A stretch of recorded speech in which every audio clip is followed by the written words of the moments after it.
ordered seafood at an upscale restaurant, you've probably seen grilling wraps on the menu. Cooking with these wraps is actually quite easy, and they're a great way to surround your entree in flavor. Wraps are thin pieces of wood that literally wrap around your food. You start by soaking them for 5 minutes in water. You can do that in your sink or in a tray like this. Place your protein and vegetables in the middle of the wrap and season or sauce as desired. I'm cooking colossal scallops and asparagus with a simple garlic pepper seasoning.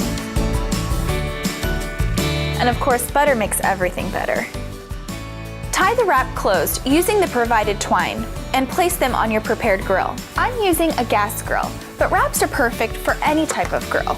Just monitor the flames to ensure the wraps do not burn, and cook the food to desired doneness. For scallops, I like to cook them until they're flaky. Just untie the wraps and enjoy. Done.